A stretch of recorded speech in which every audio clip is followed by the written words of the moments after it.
Keleth stood near the large window of the space station and watched the planet below with worried eyes, and her dragon Ember was coiled beside her like a giant red cat made of scales, and fire and smoke came from his nose whenever he breathed out hard because he was upset too, and they had been watching this planet for 3 days now, waiting for something terrible to happen. The planet spun slowly beneath them, and it looked beautiful from up here, with swirling blue oceans and green lands and white clouds, but Keleth knew better, because she had read all the reports, and this planet called Theta Virginis 4 was one of the most dangerous places in the entire galaxy, and every smart species had tried to study it, and every smart species had run away as fast as they could. Keleth was an elf, and she had long silver hair that went down to her waist, and her ears were pointed and stuck out from her hair, and her eyes were bright violet like purple flowers, and she wore the uniform of a Galactic Council observer, which meant her job was to watch and report and never get involved, no matter what happened, and right now she wished she had a different job. Ember shifted his huge body, and his wing brushed against her shoulder, and his voice filled her mind without making any sound, because that was how dragons talked to the people they bonded with. And he said, "The humans are going down there right now," and Keleth nodded because she could see the 3 big ships descending through the atmosphere, and those ships looked old and patched and held together with metal welds and prayers. The humans were a new species, and they had only joined the galactic community 3 years ago, and everyone thought they were interesting, but also very strange because they did things that no other species would do. And they took risks that seemed crazy, and they laughed at danger in ways that made other aliens very uncomfortably. Elith had studied the humans, and she found them fascinating, but also terrifying because they came from a planet called Earth that was itself quite dangerous, and they had survived ice ages and plagues and wars and predators that wanted to eat them, and somehow they had not only survived but thrived, and now they were spreading out into the galaxy looking for new homes. The Galactic Council had warned them about Theta Virginis 4, and they had shown the humans all the data and the reports and the death counts from previous expeditions, and the human ambassador had looked at everything carefully, and then she had smiled and said, "It sounds like good camping weather." And Keleth still did not understand what camping weather meant, but she knew it could not be good. The planet below had temperatures that changed by 60 degrees in a single day and night cycle, and it had storms that could tear apart buildings, and it had predators with acid in their mouths and claws that could cut through metal, and it had plants that were poisonous in water that was slightly acidic, and air that had too much oxygen, which made fires burn too hot and too fast. 2 elven ships had gone down there 5 years ago to try to build a research station, and both ships had crashed in the storms, and only 3 elves had made it back alive, and they had terrible stories about monsters in the forest, and lightning that struck without warning, and cold that froze your blood at night, and heat that baked you during the day. But the humans had listened to all of this, and they had nodded and asked questions and taken notes. And then they had said, "Thank you for the information, and we will be careful." And then they had started loading their colony. Ships with families and children and old people and supplies. And now they were going down to the surface. Sekaloth pressed her hand against the cold window and watched the ships disappear into the cloud layer, and she felt her stomach twist with anxiety, because she knew what was going to happen, and in a few days or maybe a week, she would have to go down there and recover bodies and write a report about how another species had failed to survive on Theta Virginis. Ember rumbled deep in his chest and said, "Maybe they will surprise us," and Keleth shook her head and said, "No one survives down there." And the dragon tilted his great horned head and said, "Humans are different from us, and maybe different is what this planet needs." The Galactic Council had put Keleth on this assignment as a punishment, because she had argued against letting humans expand so fast, and she had said they needed more time to learn and more time to understand how dangerous the galaxy could be, and the Council had not liked her speaking up, and so they had sent her here to watch the humans fail and learn her lesson about questioning Council decisions. But now that she was here watching those ships descend, Keleth felt no satisfaction, and she did not want to be right, and she did not want to write a report about dead humans and dead children, and she realized that somewhere in her studies of humanity, she had started to care about them. Even though she had never met any of them in person, the space station was small and boring, and Keleth had been here alone with Ember for 2 months waiting for the humans to arrive, and she had spent that time reading everything she could find about Earth and human history and human culture, and the more she read, the more confused she became because humans made no sense. They were fragile compared to most species, and they had no natural weapons, like claws or fangs, and they had no armor, like shells or thick skin, and they could not breathe underwater or survive in space without protection, and yet they had conquered their entire planet and built cities and created art and music and literature and explored every corner of their dangerous world. Keyleth had read about something called the 100 Years War and another thing called the World Wars, and she had learned about human diseases that killed millions and human famines and human natural disasters, and through all of it, humanity had survived and kept going and kept building and kept dreaming of the stars. Now they were on the stars. And they were still taking crazy risks and still laughing at danger and still doing things that made no sense to anyone else. The communication panel beeped, and Keyleth walked over to it and pressed the button, and a human voice came through speaking the common galactic language with a strange accent, and said, "This is Colony Ship Liberty, calling Council Observer Keyleth. And we just wanted to let you know we have landed safely and will begin setting up New Haven settlement tomorrow, and thank you for watching." Over Keyleth stood very still and said, "You have landed already?" And the voice said, "Yes, Ma, and we came down in the eye of a storm and rode it to the surface, and it was a bit bumpy. But everyone is fine and excited to start building. Our new home landed in a storm on purpose," and Keyleth felt dizzy, and Ember made a sound that might have been a laugh, and the dragon said, "See? I told you they were different." The human voice continued and said, "We know you are supposed to observe us from orbit, but if you want to come down and visit, you are welcome anytime, and we should have the landing pad cleared in a few days. And my name is Blair, by the way, and I look forward to meeting you and your dragon." The communication ended, and Keyleth stood there staring at the panel and trying to understand what had just happened, and the humans had landed in a storm, and they were calling it bumpy like it was nothing, and they were inviting her to visit like this was a vacation spot and not a death world. Ember stretched his long neck and looked out the window at the planet below and said, "I want to go down there and meet these humans." And Keyleth said, "Absolutely not, because it is too dangerous." And the dragon said, "You just heard them. They are fine." And Keyleth said, "For now they are fine, but give it time." She walked back to her desk and sat down and pulled up her reports and started making notes, and she wrote, "Day 3 humans have landed on surface despite active storm systems." And she wrote, "Landing was described as bumpy, suggesting either incredible piloting skill or complete disregard for safety protocols."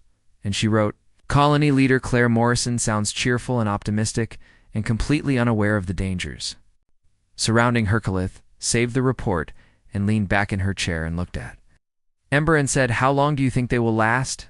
And the dragon said, "Longer than you think." And she said, "I think 3 days, maybe 4. And Ember said, "I think they will still be there when we are old and grayther." Elf laughed, but it was not a happy laugh, and she said, "You are already old. You are 400 years older than me." And Ember snorted smoke and said, "I am a dragon. We live for thousands of years, and 400 years is nothing. And besides, I am talking about you getting old, not Keyleth." Stood and walked to the window again, and the planet had rotated, and now she could see the continent where the humans had landed, and she could see the storm systems moving across the surface like giant fingers of wind and rain and lightning, and somewhere down there 3,000 humans were setting up tents or buildings or whatever they had brought with them. She had been so certain this would end badly, and now she was less certain, and that bothered her because Keyleth liked being right, and she liked understanding things, and humans made her feel like she understood nothing at all. Ember came and stood beside her, and his huge body radiated warmth, and his scales clinked softly as he moved, and he said, "What if they succeed?" And Keyleth said, "They will not succeed because no one succeeds on death worlds." And the dragon said, "What if humans are the first?" That question stayed with Keyleth all night while she tried to sleep, and it followed her into her dreams. where she saw humans walking through fire and laughing and building cities on top of volcanoes and teaching their children too.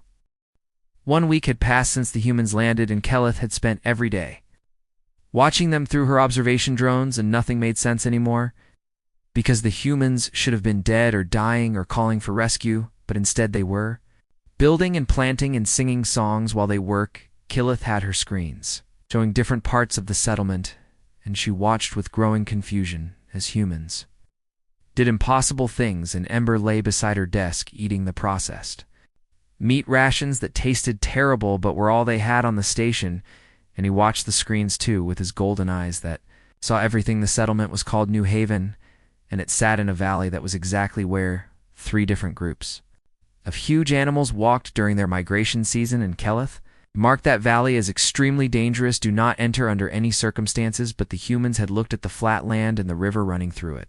Said perfect spot for a town. The buildings were wrong too, and Keleth had expected to see bunkers or underground shelters or at least thick walls with no windows, but instead the human structures, large windows made of clear material and doors that opened too, the outside and porches where people sat in chairs, drinking hot beverages and watching the forest where deadly predators live. At Clytha zoomed in one of her drones on the eastern edge of the settlement, where a human female was working in a garden, and the woman had dark brown hair pulled back from her face, and she wore simple clothes that offered almost no protection, and she was humming a tune. While she dug in the dirt with a metal tool, the elf checked her instruments in the soil in that area had 7 different types of toxic compounds and 3 kinds of parasitic fungus, and the radiation level was slightly higher than safe, and yet this human woman was putting her bare hands in the dirt and planting seeds like it was the most normal thing in the world. Ember lifted his head and said, "Look at Sector 4 and Sector." Keleth switched the view, and then she stopped breathing because one of the massive predators was coming out of the trees, and this creature was what the elves had named a Ripper, because it could rip through almost anything with its claws and teeth. Ripper was huge and covered in dark scales, and it had 6 legs and a mouthful of teeth that dripped with acid, and it weighed at least 4 tons, maybe more. And it could run as fast as an elven speed transport, and 2 of these creatures had killed an entire elven research team 5 years ago. Human woman working in the garden looked up and saw the Ripper charging toward her, and Keleth reached for the emergency alert button to warn the settlement, but then she stopped because the woman was not running, and she was not screaming, and she was not calling for help. Instead, the woman calmly reached down to her belt and pulled out a weapon, and the weapon was primitive, just a metal tube that used chemical explosions to throw small pieces of metal very fast. And Keleth had read about these ballistic weapons, and they seemed crude compared to plasma guns or energy rifles. The Ripper charged, and the ground shook with its weight, and the woman raised the weapon and aimed and fired 3 times, and the sound was loud, sharp cracks that echoed across the valley, and the Ripper stumbled and its front legs collapsed, and it slid forward through the dirt and stopped just a few feet from the woman. Another human came running from a nearby building, and this was a male with short blonde hair, and he was also carrying a ballistic weapon, and he looked at the dead Ripper and said, "Nice shooting." Linda, and the woman called Linda said thanks, and then they both started cutting open the Ripper with large knives. Keleth stared at the screen with her mouth open, and Ember made a deep rumbling sound that meant he was amused, and he said, "Did you see that?" And Keleth said, "Yes, I saw it, but I do not understand it because Ripper hide is tough enough to deflect plasma rounds, and those were just metal bullets moving fast." Dragon tilted his head and said, "Maybe tough hide does not matter if you hit the right spot, and maybe humans know where to hit." And Keleth had no answer for that, because it was starting to become clear that humans knew a lot of things that other species did. Not over the next few days, Keleth watched as New Haven grew and changed and became something that should not exist, and the humans worked together in ways that reminded her of insects in a hive, except insects were not creative and did not laugh while they worked, and did not stop to help each other. For no reason except kindness, the temperature on the planet dropped 40 degrees one night, and Keleth wrapped herself in blankets on the station and worried about the humans freezing to death. But when she checked the drones in the morning, they were all fine, and they had built fires and insulated their buildings, and some of them were outside playing in the frost like it was. Entertainment. Then the temperature rose 50 degrees during the day and became hot enough to cook food on rocks. And Keleth drank cold water and stood in front of the cooling unit and worried about the humans dying from heat, but they just took off their extra clothes and wore less and kept working and drinking water and putting wet cloths on their heads. Humans had also done something clever with the temperature changes, and they had built machines that used the difference between hot and cold to make electricity, and now their settlement had power without needing fuel cells or solar panels. And Keleth made notes about this because it was genuinely innovative. But the most shocking thing was what the humans did with the local animals, and Keleth watched as they captured some of the acid-spitting pack hunters that had killed 2 elven scouts. And instead of killing these creatures, the humans put them in pens and started feeding them and training. Then within 5 days, the pack hunters were following human commands, and within 10 days, human children were playing with the baby pack hunters like they were pets. And Keleth sent a message to the Galactic Council saying the humans have domesticated Class 7 predators in less than 2 weeks, and the Council sent back a message saying that is impossible, please verify your data. Keleth verified her data 3 times, and it was correct, and the humans had somehow turned deadly predators into working animals, and she had no explanation for how they did this except that humans seemed to have a gift for understanding animals. Even animals from other planets. The big storm season started on day 12, and Keleth remembered how the Elven research station had been destroyed by these storms, and she remembered the reports of winds strong enough to throw vehicles through the air, and lightning that struck hundreds of times per minute, and rain that was acidic enough to burn skin. She watched the weather systems building on her instruments, and she sent a warning message to New Haven saying, "Major storm arriving in 6 hours, recommend taking shelter and reinforce structures in Claire." The colony leader sent back a message saying, "Thank you for the warning. We are ready." The storm hit like a hammer made of wind and water and lightning, and Keleth watched her drone feeds flicker and fail as the electromagnetic interference knocked out half her sensors, and she sat in the dark station listening to the thunder that she could hear even through the walls and the vacuum of space ember pressed against her in the darkness, and said, "They will be fine." And Keleth said, "How can you know that?" And the dragon said, "Because they are humans, and humans do not give up." When the storm passed 6 hours later, Keleth got her sensors working again and pointed them at New Haven, expecting to see destruction and debris, and maybe some survivors huddled in wreckage. But what she saw made her stand up so fast, her chair fell over. The settlement was still there, and all the buildings were standing, and humans were walking around outside checking for damage and laughing and pointing at things, and one group of children was jumping in puddles of the acidic rainwater while wearing strange waterproof coverings they called raincoats. Not a single building had fallen, and not a single human had died, and they had somehow reinforced everything to withstand wind that could bend metal, and they had lightning rods that directed the electricity into their power systems, and they had drainage channels that kept the acid rain away from their living area. Scaleth sat back down slowly, and Ember said, "I told you so." And she said, "Be quiet." And the dragon made his laughing rumble sound and said, "You should go down there and meet them and see how they do these things." A new message came through from Claire, and it said, "Hello, Keleth. I hope you weathered the storm okay up there, and we are having a harvest festival next week, because we just brought in our first crop of earth plants that we adapted to grow in local soil, and we would love for you and Ember to come visit and celebrate with you." Scaleth read the message 3 times in a harvest festival, and they had been on the planet for less than 3 weeks, and already they were growing food and having celebrations and inviting elven observers to parties, and she did not know whether to laugh or cry or write a report that said everything we thought we knew about survival is wrong. Ember nudged her with his nose and said we should go, and Keleth said, "It is against protocol for observers to visit the people they are observing," and the dragon said, "Protocol did not account for humans, and maybe protocol needs to change." She thought about this for a long time, and she looked at the screens showing New Haven with its impossible gardens and domesticated predators and stormproof buildings and humans who treated a Deathworld like.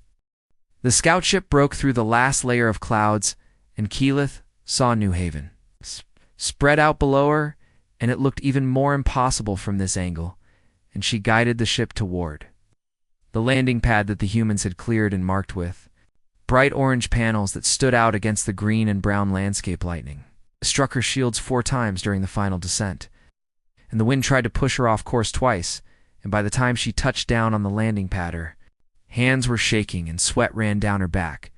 But she had made it, and Ember was already moving toward the cargo door, eager to get out, and explored. The door opened with a hiss, and Kelleth stepped out onto the surface of Theta Virginis 4, and the first thing she noticed was the gravity, which was slightly higher than standard and made her feel heavier. And the second thing was the air, which smelled like rain and earth, and something green and alive. 3 humans stood waiting for her. And the first was Claire, who looked older than her voice had suggested, with gray streaks in her brown hair and smile lines around her eyes, and she wore practical clothes that were dirty from work, but her smile was genuine and warm. Next to Claire was a younger woman with bright red hair and so many freckles on her face that they almost connected, and she was maybe 20 standard years old, and she bounced on her feet like she had too much energy and could not stand still. The third human was older with black hair going gray, and she stood like a soldier with her shoulders back and her eyes constantly scanning the area, and Kelleth recognized the bearing of someone who had seen combat and knew how to handle threats. Claire stepped forward and said, "Welcome to New Haven, Kelleth, and we are so glad you could make it. And this is Lucy Hayes, who runs our agricultural programs, and this is Commander Beth Collins, who handles our security, and that big, beautiful red dragon must be Ember." Had squeezed through the cargo door, and now he stretched his wings wide and made a pleased rumbling sound, and he said in Kelleth's mind, "These humans smell interesting," and Kelleth sent back, "Behave yourself and be polite." Lucy was staring at Ember with open fascination, and she said, "He is magnificent, and can he really breathe fire? And how hot does it burn, and what does he eat? And what does he eat?" Kelleth held up her hand to stop the flood of questions and said, "Yes, he can breathe fire, and it burns hot enough to melt metal, and he eats meat, preferably fresh." Beth nodded and said, "We have some fresh ripper meat if he wants it. And we took down 2 of them yesterday." And Ember perked up immediately and said, "I would like that very much." And Kelleth translated for him, even though she suspected Beth could tell what the dragon wanted from his body language. Claire gestured toward the settlement and said, "Come on, let me show you around, and you must be hungry after that flight, and we have food ready." And Lucy made her famous stormberry pie as they walked into New Haven. Kelleth tried to take in everything at once, and her observer training kicked in, and she started cataloging details and making mental notes and trying to understand how this place existed. Buildings were a mix of prefabricated human structures and new construction using local materials, and they fit together in a way that looked both planned and organic, like the settlement had grown naturally instead of being built in every structure. Had those large windows that still seemed like a terrible idea, but she kept that thought to herself. Children played in an open area, and they ran and laughed and threw a ball back and forth, and several of the domesticated pack hunters lounged nearby, watching the children with lazy interest, and one child stopped playing to scratch a pack hunter behind its ear ridges, and the creature made a purring sound. Kelleth had studied these pack hunters, and she knew they were ambush predators with acid glands in their mouths and reflexes fast enough to catch flying prey. And yet here, they were acting like tame house pets and letting children touch them. Lucy noticed her staring and said, "We figured out they are actually social animals, and the wild they live in family groups with strong bonds, and once we understood that it was pretty easy to earn their trust, and now they help us hunt and guard the settlement and the kids. Love them," Beth added, "and they are incredibly useful for defense. And their acid can eat through most armor, and they are loyal once bonded, and we have not had any problems with the local predators since. We got the pack hunters working with us.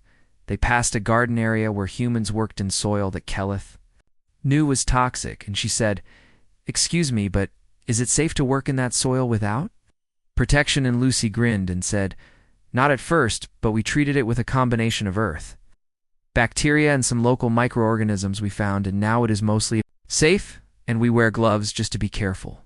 mostly safe, and Keleth felt dizzy, because mostly safe meant not completely safe, and these humans were working with their bare hands.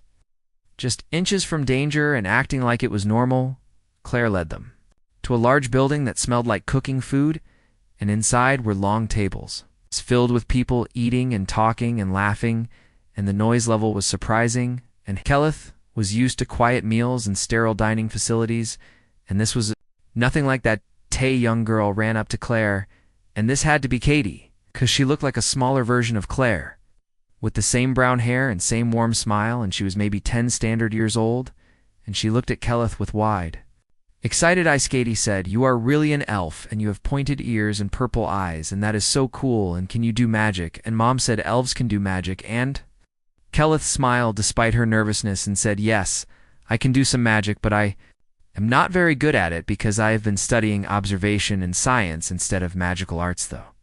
Girl looked disappointed, but then she turned to Ember, who had followed them inside by squeezing through the extra-large door they had made for him, and Katie said, "And you are a dragon, and you are beautiful, and can I touch you?" Ember lowered his great head down to the girl level and said, "Yes. You may touch me, small human." And Keleth translated, and Katie reached out carefully and placed her small hand on Ember red scales, and she gasped and said, "He is so warm." Soon other children gathered around Ember, and they asked questions and touched his scales, and Ember seemed delighted by the attention, and he made happy rumbling sounds and let them climb on his back, and Keleth watched this with amazement because Ember was usually dignified and aloof, and she had never seen him act this friendly with strangers. Beth handed Keleth a plate of food and said, "Try the Ripper steak. And it is actually pretty good once you get used to it, and the storm greens are a local plant that Lucy found, and they taste like a mix of earth spinach and something spicy." Keleth looked at the food, and everything on the plate had come from this dangerous planet, and she was supposed to trust that it was safe to eat, and she hesitated, but Claire was watching her with those kind eyes, and Lucy was waiting eagerly for her reaction, and she did not want to insult them. She took a bite of the Ripper meat, and the flavor was rich and slightly gamey and better than the processed rations she had been eating for months, and she took another bite and said, "This is actually very good." Lucy beamed and said, "Wait until you try the pie." And I used stormberries, which are these purple fruits that grow during electrical storms, and they have this tangy, sweet flavor that is amazing. Over the next few hours, Keleth ate and talked and listened to human stories, and she learned about their journey from Earth and their decision to come to Theta Virginis 4 and their first days on the planet, when everything was new and scary and exciting. Beth told her about fighting off predators during those early days, before they understood how to coexist with the local wildlife, and Lucy talked about testing hundreds of local plants to find which ones were edible and which ones could kill you. And Claire described the first big storm, when everyone huddled together, wondering if their buildings would hold in. Through all these stories, Keleth heard something that surprised her. And these humans had been afraid, and they had been uncertain, and they had made mistakes, and lost equipment, and had close calls with danger, but they had never considered giving up, and they had never considered leaving. Katie came and sat next to Keleth and said, "Do you like it here?" And Keleth said, "Honestly, I am amazed that you have survived and thrived here." And Katie tilted her head and said, "Why would we not survive? And this is our home, now our home." And the simple way Katie said it made something tight in Keleth chest loosen, because this child had been born on Earth and raised in space ships and had only been on this planet for 3 weeks, and already she called it home with such certainty. Claire noticed Keleth's expression and said, "I know it seems crazy to outsiders, but we looked at dozens of planets, and they were all claimed or too expensive or had conditions we could not meet, and then we found Theta Virginis 4, and yes, it is dangerous, but it is also ours, and no one else wants it, so no one can take it from us." That night they gave Keleth and Ember quarters in a small building near the center of the settlement, and Keleth lay on a surprisingly comfortable bed made from local materials and listened to the sounds of New Haven settling down for sleep, and she could hear people talking and laughing and music playing somewhere and children being told to go to bed. Bember was outside because he preferred to sleep under the stars, and he had made friends with several of the pack hunters, and they were curled up around him like a pile of deadly puppies, and Keleth checked on.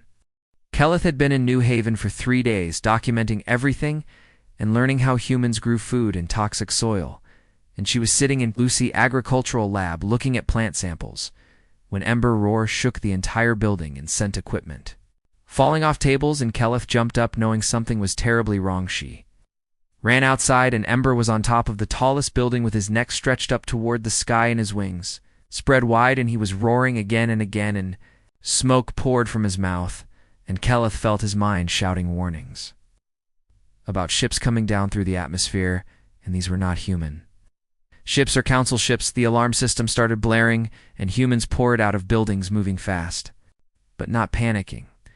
And Beth was already on the central platform shouting orders, and people were running to positions like they had practiced this. And Keleth pulled out her portable scanner and pointed it at the sky.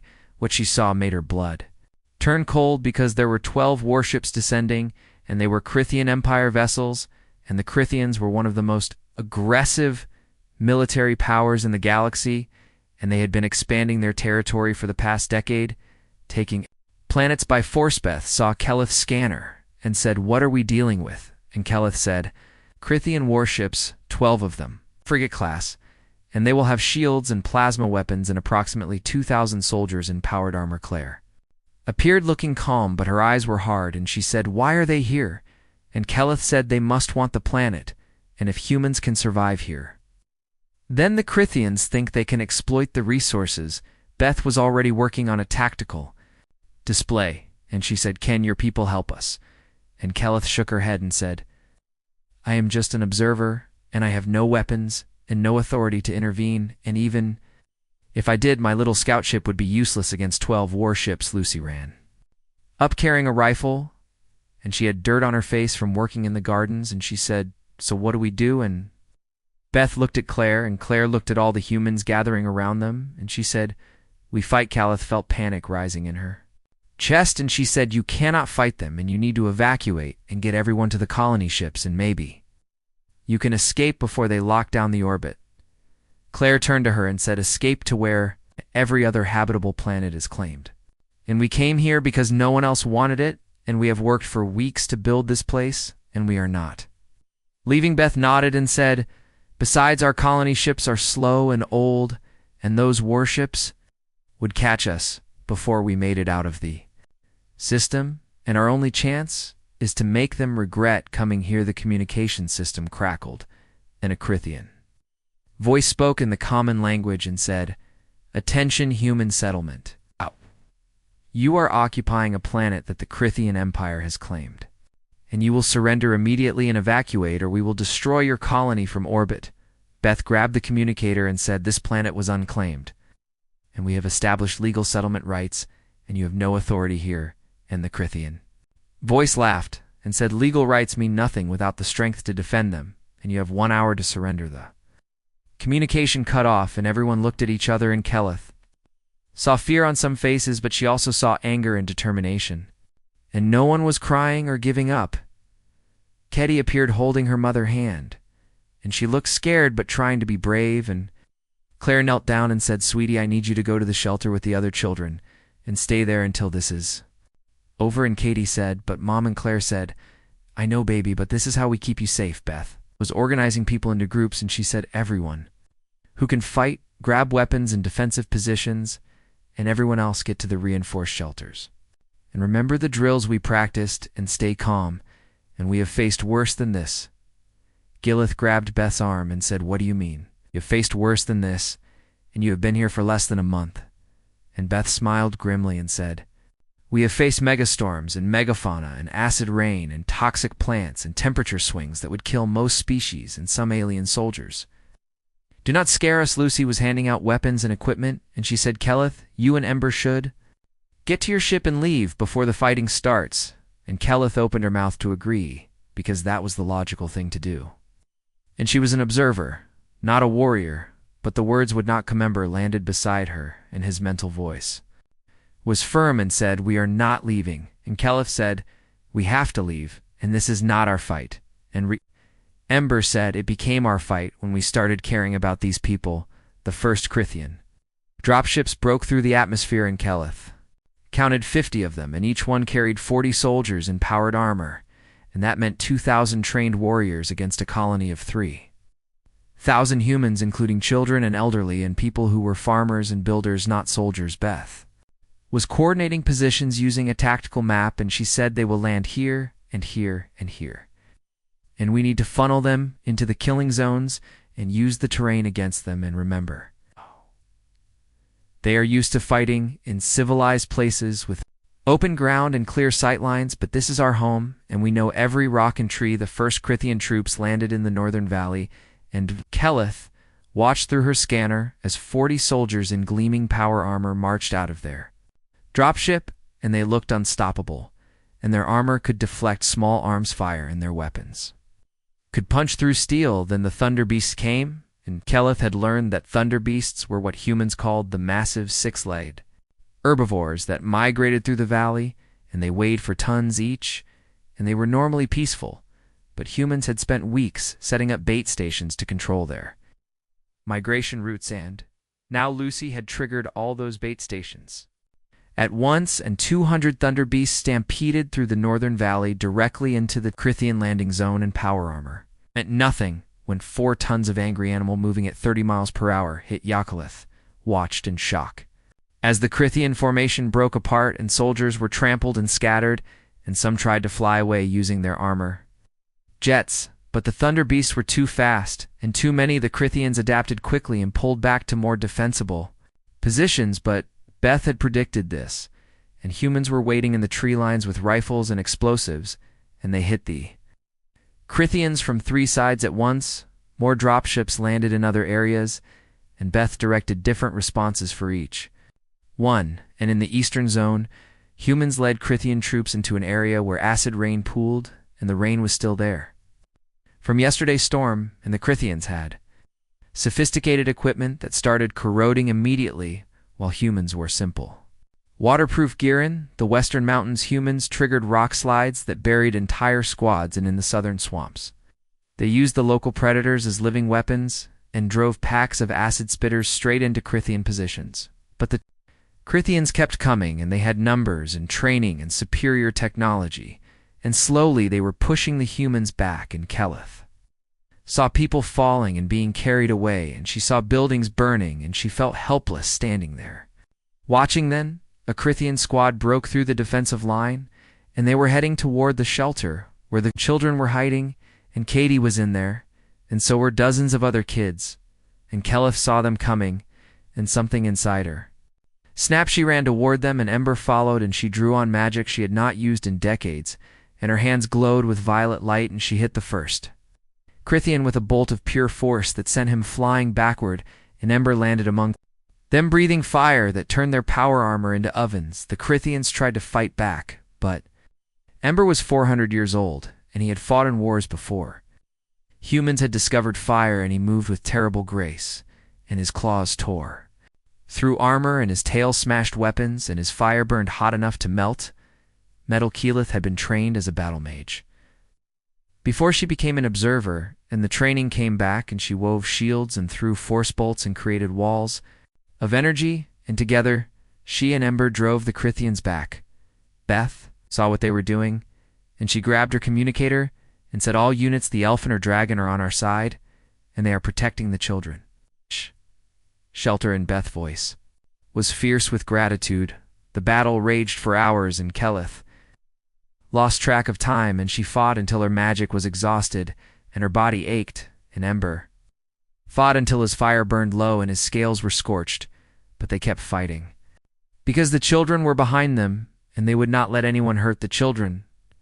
When night fell, the Crithians pulled back to regroup, and Keleth collapsed against Ember's side, and they both breathed hard, and around them humans were doing the same, and they were exhausted and bloody, and some were crying, and some were laughing with relief at still being. A leaf Claire found Keleth. She had a cut on her forehead and dirt and blood on her clothes, and she said, "Thank you, and you saved my daughter, and you saved all the children, and I thought you were just an observer." Keleth looked up at her and said, "I was just an observer, and then I met you and your people, and you made me care, and I could not just watch anymore." Beth came over, and said the Crithians lost 6 ships, and they are retreating, and the remaining 6 are pulling back to orbit. And we won, but it cost us, and we lost 32 people, and many more are wounded.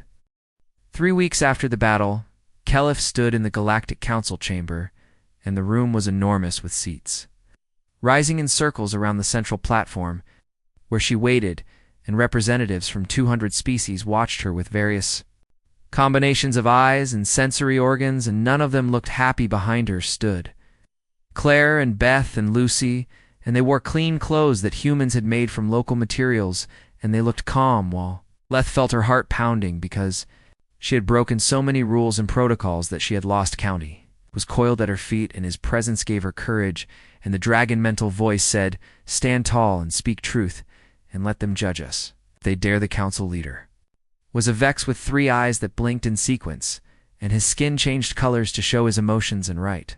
Now, he was showing deep purple, which meant anger or disapproval, and he spoke in the booming voice that filled the chamber. He said, "Observer Kelith, you were sent to document the expected failure of the human colony, and instead, you participated in military action against the Crithian Empire, and you violated first contact protocols, and you endangered galactic peace, and you will explain your actions." Skeelith took a deep breath, and she remembered Katie hugging her mother, and she remembered the humans working together to build something beautiful on an impossible world, and she remembered feeling like she belonged somewhere for the first time in her long life. She said with respect, "Council leader, I witnessed a legitimate colony defending itself against an unprovoked invasion, and the humans claimed Theta Virginis 4 through legal settlement, and they transformed an uninhabitable world through their own effort, and when the Crithian Empire tried to steal their home through force, I chose to help them defend Ida." Council member from the Zephyrite species spoke up, and his voice was sharp, and he said you had no authority to intervene, and your role was to observe, not to participate, and your actions could start. A Warcliffe felt anger rising in her chest, and she said the war was already started, and the Crithians brought 12 warships to attack a civilian colony, and they gave the humans 1 hour to surrender before threatening orbital bombardment. And would you have me watch children die?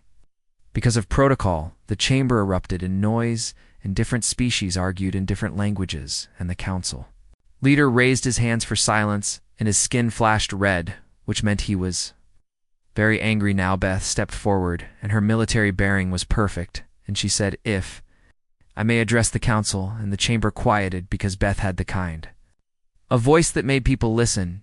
She said, "We humans did not come to Theta Virginis for because we are reckless or stupid, and we came because every habitable planet in your records is already claimed, and you have millions of worlds marked as suitable for colonization, but they all have owners, and you left us one choice, and that was to take a world nobody else wanted and make it work." Lucy moved forward too, and she said, "And we did make it work, and we studied the planet and learned from it, and adapted to it, and we produce food now, and we have trade goods, and our storm wine is becoming popular in 3 systems, and we are not a burden, and we contribute." Claire spoke last, and her voice was calm but firm, and she said, "We understand that humanity is new and untested and probably seems dangerous to species who have been traveling space for thousands of years, but we are also survivors, and we have proven we can thrive in conditions that would kill most species, and that makes us valuable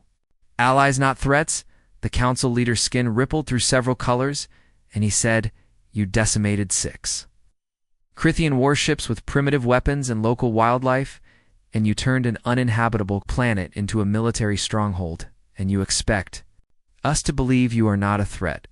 Claire smiled, and it was not a friendly smile, and she said, "We only fought when attacked, and we did not seek conflict, and we did not threaten anyone, and we just refused to surrender our home, and there is a difference between being dangerous and being aggressive, and humans are dangerous when we need to be, but we would rather be friends." A representative from the Valorian coalition stood, and she was tall and elegant, and her voice was thoughtful, and she said, "Perhaps the question is not whether humans are too dangerous, but whether we can afford not to accept them. And the Crithian Empire is expanding, and our own military forces are stretched thin, and if humanity can defend a Deathworld against Crithian aggression, Perhaps we need them more. Debate erupted, and Keleth watched as ancient alliances argued about humanity, fate, and she saw some representatives who looked afraid, and others who looked interested, and a few who looked angry. A Centauri diplomat spoke, and he said, "What about the observer?" And she violated direct orders, and she abandoned her neutrality, and she used military force without authorization. And what precedent does this? What? Keleth started to speak, but Ember suddenly rose to his full height, and his voice boomed through the chamber, without using the translation system because dragon speech was understood by all species on some primal level. He said, "My bondmate acted with honor and courage, and she protected innocent lives when no one else would, and she stood against oppression when the powerful tried to crush the weak. And if the council punishes honor and rewards cowardice, then the council itself is lost."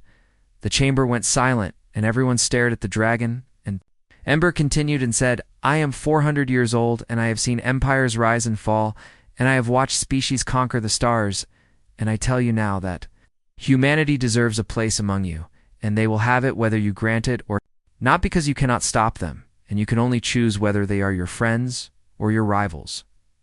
More silence, and then slowly some representatives began to show signs of agreement, and the Valorian diplomat nodded and said, "The dragon speaks wisdom, and perhaps we are judging by old standards in a new situation." Debate continued for 3 more hours, and Keleth stood there while her legs ached and her back hurt, but she did not sit down, because she would not show weakness, and beside her the 3 human women stood just as firm. Finally, the council leader called for a vote, and he said, "We will decide 3 things, and first, whether to recognize human sovereignty over Theta Virginis 4, and second, whether to grant humanity provisional membership in the Galactic Council, and third, whether to censure or commend observer Keleth for her actions." Voting took another hour, and representatives consulted with their home governments and formed coalitions and made deals, and Keleth watched the ancient political machinery grind forward. When the results came, the council leader skin shifted to blue, which meant acceptance or agreement. And he said, by a vote of 143 to 57, the council recognizes human sovereignty over Theta Virginis 4, and by a vote of 131 to 69, humanity is granted provisional membership in the Galactic Council. Pending a probationary period of 5 standard years, he paused and his skin flickered through several colors, and he said, and by a vote of 118 to 82, observer Keleth is commended for extraordinary diplomatic initiative and is appointed as official council liaison to human territory. Keleth felt her knees go weak, and Ember's mental voice was smug and said, "I told you it would work out." And Claire laughed out loud, and Lucy whooped, and Beth just smiled as they left the chamber. Lucy said, "We went from condemned to celebrated in one meeting, and that has to be some kind of record." Killet said, "You made quite an impression." And Lucy grinned and said, "We are good at that."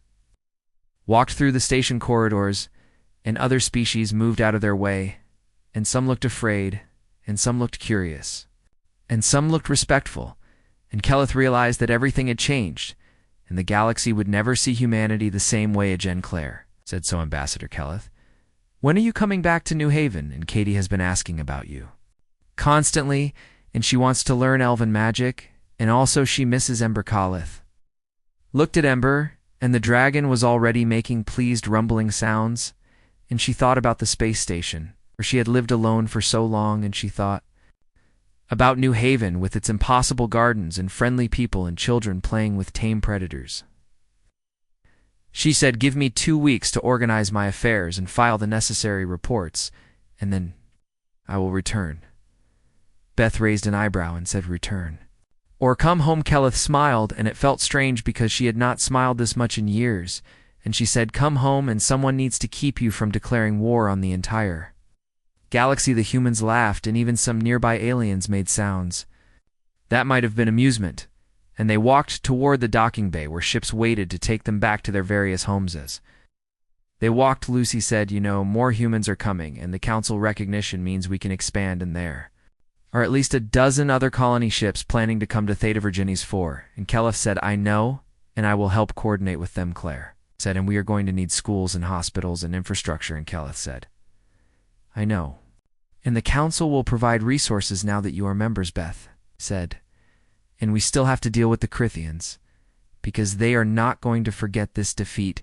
Isley and Elith said, I know, and that is why having a council liaison will be useful. They reached the docking bay, and Khalith's scout ship was there next to the human transport, which was old.